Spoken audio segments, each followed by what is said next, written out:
Hi everybody, welcome to Pick 6 Week 2. We'll get you 6 of the best NFL matchups coming up this week.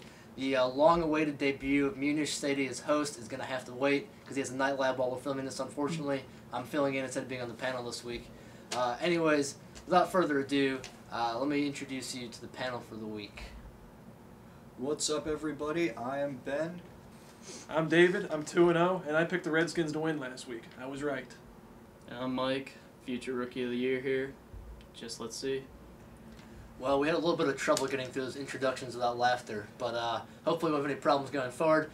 First game of the week, Tampa Bay versus Minnesota. Josh Freeman versus Donovan McNabb. What do you guys think? Last week, Donovan McNabb had a total of 39 passing yards. If he plays like that again against Tampa Bay, he is not going to lead the Vikings to victory. I'm picking Tampa Bay to win this week. Josh Freeman is a young quarterback who's got great skill, and Donovan McNabb is old, and he's not going to be able to last against Gerald McCoy and the Tampa Bay defensive line. Tampa Bay's a great team and all, and I love Josh Freeman, but they brought Donovan McNabb in for a reason. He hasn't played for he hasn't really played a steady season in maybe, I don't know if it's been 2 years or whatever, but I trust his veteran presence out there, and him combined with Adrian Peterson out there, arguably the best running back in the league. And their stifling defense, I think they're going to return to their previous dominating form. I'm going to take the Minnesota Vikings this week. I'm going to have to go with the Tampa Bay Buccaneers on this one. As long as they can hold AP to under an NFL record 300 rushing yards, I think that they'll be all right, because I don't find Donovan McNabb much of a threat after 39 passing yards. I think I can throw 39 passing yards on an NFL team. I think Mike could throw a lot more than 39 yards against an NFL team. His name is Manning after all. Anyways, moving on. Chicago versus New Orleans. Drew Brees coming off a disappointing loss to Green Bay in the NFL season opener. Do you guys think he's going to lose again this week, or what do you think he's going to do? The Bears defense, Brian Urlacher, Julius Peppers, Lance Briggs, they really like to get on that offensive line and get after the quarterback. Drew Brees is going to have a tough time throwing the ball, and I think it's going to be an emotional game for Brian Urlacher with the loss of his mother. I'm picking the Chicago Bears to beat New Orleans. I'd have to disagree with you on that one. I don't think the emotion of one man is going to win the game for the Bears. I give them their respect, their due respect. They played a great game last week. They are going to be a force to be reckoned with this week, but Drew Brees is going to get everyone fired up coming into the game. He's a winner. He has a great passing offense. Defense, I think we're going to see them back to their Super Bowl form. I'm taking the New Orleans Saints this week. I'm going to have to also go with the New Orleans Saints. I know that they lost last week to an NFC North team, but the Bears' offense cannot exactly compare to the Packers' offense, and they barely lost last week. I know the Bears had a great defensive game against Atlanta, who not many people called, but I'm going to have to go with Drew Brees pulling it out, even with the injuries. Next up on our list, we have Houston versus Miami. Houston just absolutely crushed Indianapolis last week. I enjoyed watching that. I don't know about you guys, but do you think they can do it again versus Miami? Adam, they can do it again versus Miami, and they will do it again versus Miami. Matt Schaub is one of the elite quarterbacks in this league. They don't need Arian Foster to beat Miami. Plus, their defensive line is going to make it real tough for Chad Henne to be able to put up the numbers he did last week against his loss versus New England at Miami. So I'm picking the Houston Texans. Andre Johnson, next. I'm going to have to also go with the Houston Texans on this one. The offense is looking great, just like it did last week. The defense looked better than it did last year, which might not be saying much, but I think that the Houston defense is even going to do better than the New England defense. And I think that they're going to pull it out in the end with the help of Andre Johnson. Well, David's always been known for his extraordinary statistics and in-depth analysis for sure.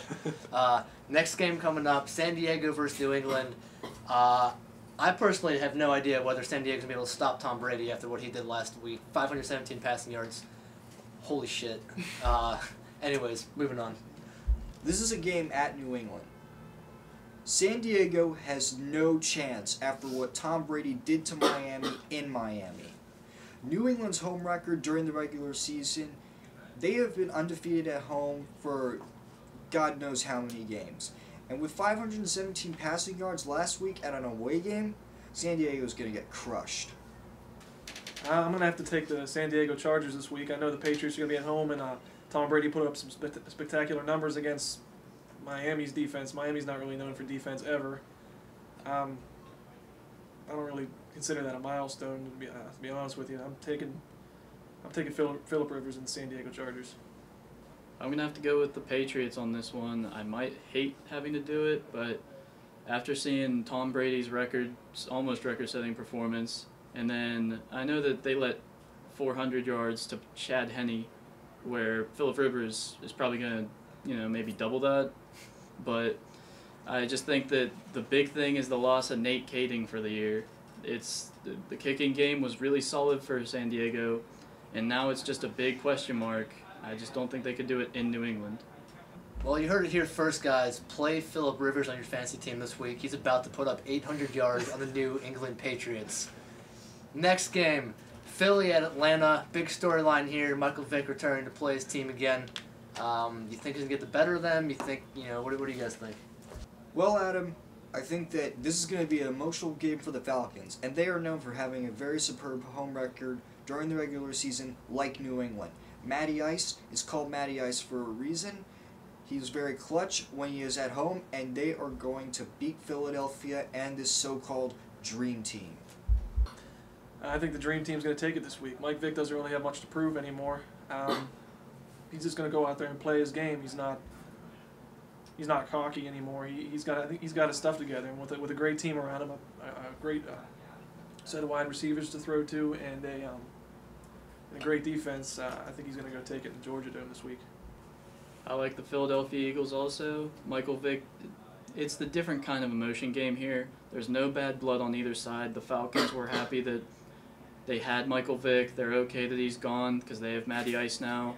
Michael Vick left for a different reason than being just pushed away or anything like that. He has a crazy offense. You saw last week, LaShawn McCoy had a big game. Deshaun Jackson had a big game. And Michael Vick, of course, is going to probably have a big game. And I think the defense is going to do enough to cover the receivers with Nnamdi and Cromartie and then Samuel. And then Michael Turner is going to have another big game, fantasy, wink, wink. But I pick the Eagles. All right, everybody. The last game for this week at Pick 6, we have St. Louis, who's injured most of their players last week, versus New York Giants and Eli Manning. Take it away. Well, that's right, Adam. St. Louis injured most of their players against an NFC East team. They're playing an NFC East team again this week in the New York Giants. That said, I don't think the Giants are going to be able to bounce back from that loss to Washington. Yes, I picked the Giants to win last week, but I don't think that their defense can hold down Sam Bradford. Both teams are pretty banged up right now, but I'm going to have to take the Giants. It's a banged-up offense of the Rams against the banged-up defense of the Giants. But I feel like the Giants' offense is a little more talented than the Rams' defense. I think that Eli Manning's going to have a better game than he did last week. Ahmad Bradshaw and Brandon Jacobs are going to just run all over the Rams. And I think that it's going to be the Giants taking this one. Well, there you have it, guys. That's everybody's picks for Week 2 of the NFL. Next week, I swear to God, David's going to have one of these little stat sheets with some info on it, so he has more stuff to say. I didn't know who was playing tonight. We had some moments, I guess, but... It's always fun like that. Live up the video.